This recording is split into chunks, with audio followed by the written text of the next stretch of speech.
Assalamualaikum warahmatullahi wabarakatuh. Jumpa lagi di channel Ruski Bikatra. Salah satu channel yang akan selalu berbagi serta mengupas tuntas tentang ilmu seputar peternakan entok. Namun seperti biasa sebelum kita lanjut ke videonya, terlebih dahulu saya akan mendoakan buat teman-teman yang sudah klik video ini, mudah-mudahan senantiasa diberikan kesehatan, kemurahan rezeki serta dimudahkan dalam segala urusannya. Amin ya robbal alamin. Pada kesempatan kali ini kita akan sharing kembali, tentu saja masih membahas dan mengupas tentang seputar ternak entok. Lebih tepatnya tema yang akan kita angkat kali ini adalah bagaimana cara beternak entok dengan modal yang sedikit, katakanlah 10 ekor indukan, tetapi kita bisa cepat berkembang atau jumlah populasinya bisa tambah banyak ya dalam kurun waktu yang tidak terlalu lama. Ini menurut saya penting teman-teman. Nah, jika teman-teman dan sahabat semua akan melakukan usaha peternakan entok, tetapi modal yang teman-teman punya itu modalnya sedikit atau katakanlah cukup untuk membeli 10 ekor indukan, maka langkah pertama yang harus teman-teman lakukan adalah satu, teman-teman harus membeli indukan atau calon indukan entok yang super dan berkualitas. Karena dengan kita memiliki indukan entok yang berkualitas dan super, tentu saja indukan-indukan entok yang kita beli ini akan lancar di dalam memproduksi telur dan mampu untuk memproduksi telur dalam jumlah yang banyak. Dan kemudian yang ketiga, mereka mampu untuk menetaskan telur-telur yang sudah diproduksinya dengan sempurna. Inilah 3 kategori indukan entok yang super teman-teman dan sahabat semua. Sehingga harus teman-teman lakukan. Jangan sampai nanti teman-teman membeli indukan yang tidak super. Ini akan sangat fatal akibatnya. Dan kemudian langkah yang kedua, setelah kita membeli atau mendapatkan indukan entok yang super, yang berkualitas, nah yang kedua ini tidak kalah penting, yaitu kita wajib membeli atau mendapatkan pejantan atau pacekan yang super dan berkualitas juga teman-teman. Dengan kita memiliki pejantan entok atau basor ya yang super dan berkualitas, tentu saja basor ini akan suka sekali kawin ya. Itu salah satu ciri-cirinya. Dengan indukan entok yang super kemudian dipadukan dengan pejantan entok yang super, sehingga nanti indukan entok ini akan cepat sekali untuk memproduksi telurnya. Kemudian setelah mereka memproduksi telur secara jumlah banyak ya teman-teman. Nah, tentu saja mereka akan menetaskan telur-telurnya dengan sempurna. Mengingat indukan entok yang kita beli adalah indukan entok yang berkualitas dan yang super teman-teman ya. Nah, inilah pentingnya kita mendapatkan indukan entok yang super dan kemudian pejantannya juga super.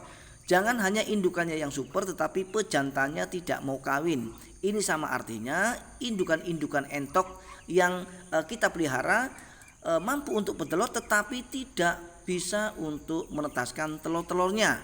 Karena pejantan yang kita berikan kepada indukan entok kita ini adalah pejantan yang tidak aktif, dalam artian tidak suka kawin. Ini sangat berbahaya. Nah, setelah indukan entok ini kemudian berhasil untuk menetaskan telur-telurnya dengan sempurna ya, tentu saja kita akan panen DOE ya teman-teman. Nah, panen yang pertama sekali, nah seperti ini sebaiknya kita masukkan ke dalam kandang pembesaran. Tetapi ingat, jangan dijual terlebih dahulu teman-teman. Mengingat bahwa kita ini akan menambah populasi.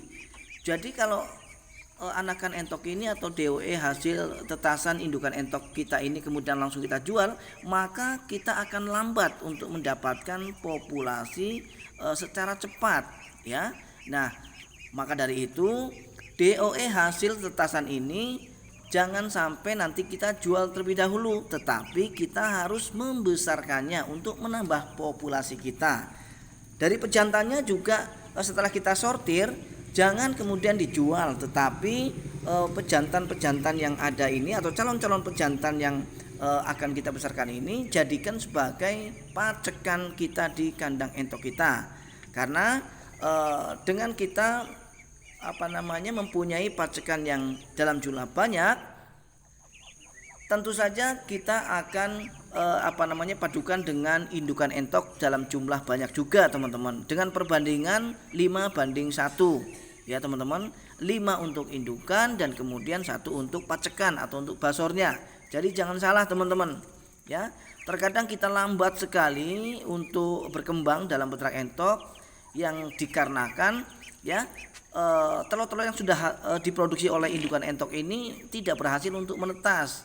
Artinya mampu untuk memproduksi telur tetapi tidak menetas. Tentu saja ini akan merugikan ya teman-teman. Nah, jadi dengan kita melihat telur-telur yang dihasilkan ini kemudian tidak menetas ya, tentu saja kita wajib paham ini teman-teman, wajib paham apa masalahnya dan apa solusinya. Nah, salah satu penyebab kenapa telur-telur yang diproduksi oleh indukan entok kita kemudian tidak berhasil untuk menetas, salah satunya adalah karena mungkin saja telur-telur yang sudah diproduksi ini adalah telur-telur yang infertil, yaitu telur yang tidak dibuahi oleh pejantan. Artinya ini sangat berpengaruh terhadap idealnya perbandingan antara pejantan dan betinanya. Bisa saja karena terlalu banyak betina tetapi pejantannya cuma 1 katakanlah ya. Jadi salah satu indukan entok kita ini tidak dikawini oleh sang pejantan sehingga bisa bertelur tetapi telur yang dihasilkan itu tetap infertil ya teman-teman. Nah, jika telurnya infertil atau tidak dibuahi ya tentu saja tidak akan pernah bisa menetas teman-teman ya. Nah, ini berarti akan menjadi penting peran daripada perbandingan antara pejantan dan betina, yaitu yang bagusnya yang idealnya adalah 1:4 atau banding 5 untuk betinanya dan 1 untuk pejantannya. Dan kemudian kualitas daripada basor atau pacekan atau pejantan kita teman-teman ya. Nah, jadi sekali lagi poin pentingnya adalah ketika kita menghendaki untuk cepat berkembang dan cepat mendapatkan populasi yang banyak, maka jangan terlebih dahulu kita jual hasil pertama dari tetasan indukan entok kita, tetapi kita akan besarkan untuk menambah populasi. Jadi dalam kurun waktu yang tidak terlalu lama, maka pasti kita akan bisa mendapatkan populasi dalam jumlah yang banyak. Katakanlah setiap satu indukan 10 berarti akan kita kalikan 10, berarti 100 ekor. Nah, 100 ekor ini jangan sampai nanti kita jual terlebih dahulu teman-teman dan sahabat semua. Jadi katakanlah seperti yang sudah saya sebutkan tadi bahwa setiap satu ekor indukan mampu memproduksi DOE sekitar 10 ekor, maka dikali 10 sama dengan 100. Nah, sehingga dengan kita memiliki 100 ekor DOE dalam sekali panen, maka untuk setengah tahun katakanlah teman-teman dan sahabat semua akan 2 kali panen, sehingga cukup dengan setengah tahun ya kita bisa mendapatkan hasil sekitar 200 ekor DOE setengah tahun teman-teman ya. Nah, syaratnya kita jangan syaratnya kita jangan terlebih dahulu menjual hasil pertama atau kedua dari tetasannya, tetapi kita akan membesarkannya, akan memeliharanya supaya nanti populasinya kita semakin lebih banyak ya teman-teman. Nah, jadi seperti yang sudah saya jelaskan tadi, minimal teman-teman, minimal 1 ekor indukan itu bisa memproduksi 10 ekor DOE. Maka silahkan teman-teman beternak sesuai dengan populasi, sesuaikan juga dengan lokasi ya. Jangan sampai nanti antara populasi dan lokasi tidak sesuai. Baik, assalamualaikum warahmatullahi wabarakatuh.